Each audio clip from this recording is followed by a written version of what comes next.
রাজ্য জুড়ে ইডির হানা, বীরভূম, দুর্গাপুর, সল্টলেক, বজবজ, হলদিয়া ইডির হানা।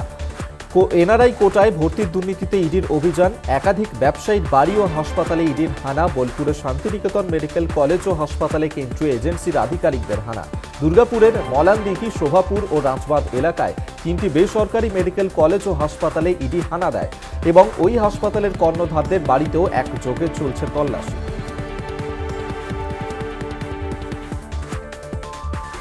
সল্টলেকের পাশাপাশি হলদিয়াতেও চলছে ইডির তল্লাশি। মঙ্গলবার সকালে লক্ষণ শেঠের বাড়িতে ইডির তল্লাশি। অঙ্গীকার নামের সেই বাড়িতেই এদিন ছিলেন প্রাক্তন সাংসদ। স্বাস্থ্য সংক্রান্ত দুর্নীতি মামলায় এই তল্লাশি চালানো হচ্ছে বলে সূত্রের খবর। শুধু তার বাড়িতেই নয়, তার তৈরি করা বেসরকারি হাসপাতাল আইকেয়ারেও তল্লাশিতে ইডি। ডাক্তারিতে এনআরআই কোটা নিয়ে দুর্নীতির অভিযোগ উঠেছিল। ইডির কাছে সেই অভিযোগ জমা পড়ার পর শুরু হয় তদন্ত, আর সেই তদন্তের সূত্র ধরেই এদিন রাজ্যের একাধিক জায়গায় তল্লাশি শুরু। রাজ্য জুড়ে প্রগতিশীল আলু ব্যবসায়ী সমিতির কর্মবিরতির জেরে হিমঘরে নামানো হলো না আলু।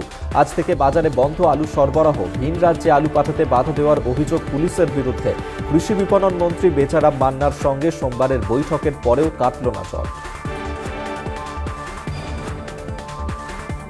তৃণমূল কাউন্সিলর সুশান্ত ঘোষ গুলিকাণ্ডে গ্রেফতার এক স্কুটি চালক। বৈশালী, বিহার থেকে গ্রেফতার করে পুলিশ। অভিযোগ, গত 15ই নভেম্বর নিজের বাড়ির সামনে তাঁকে গুলি করে খুনের চেষ্টা করে দুষ্কৃতীরা। ওই ঘটনায় বিহার যোগের সন্ধান পায় পুলিশ। সাত সকালেই পথ দুর্ঘটনায় মৃত্যু হল এক অটো চালকের, আহত এক যাত্রী। মঙ্গলবার আসানসোল দক্ষিণ থানার ভগৎ সিং মোড় সংলগ্ন জিটি রোডের ঘটনা। প্রত্যক্ষদর্শীরা জানান, একটি অটো কুমারপুর থেকে এক যাত্রী নিয়ে আসানসোল স্টেশনে যাচ্ছিল। তখনই ভগৎ সিং মোড় সংলগ্ন এলাকায় জিটি রোডের একটি ট্রাক ওই অটোকে ধাক্কা মারে। খবর পেয়ে ঘটনাস্থলে পুলিশ পৌঁছায়। এই ঘটনায় অটোর সামনের পুরোপুরি ক্ষতিগ্রস্ত হয়। গুরুতর জখম অবস্থায় অটো চালক যাত্রীকে উদ্ধার করে আসানসোল জেলা হাসপাতালে নিয়ে গেলে চিকিৎসক অটো চালককে মৃত বলে ঘোষণা করে। কালচিনি ব্লকের বিভিন্ন এলাকায় হাতির তাণ্ডব অব্যাহত। সোমবার রাতেও বিভিন্ন এলাকায় 4টি ঘর, দোকান ও স্কুলে তাণ্ডব চালায় হাতির দল। বক্সা প্রকল্পের জঙ্গল থেকে 5টি বুনো হাতির দল প্রথমে উত্তর লতাবাড়ি এলাকায় ঢুকে পড়ে। বন দফতরের বিরুদ্ধে ক্ষোভ দেখান স্থানীয় ক্ষতিগ্রস্তরা। অভিযোগ, বন দফতরকে ফোন করেও কোনো সহযোগিতা মেলেনি।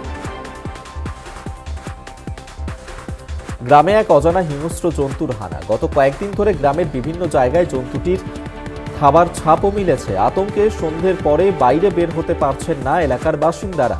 কিন্তু কিভাবে এর থেকে পরিত্রাণ পাওয়া যায় সেই চিন্তায় চিন্তিত গ্রামের মানুষ।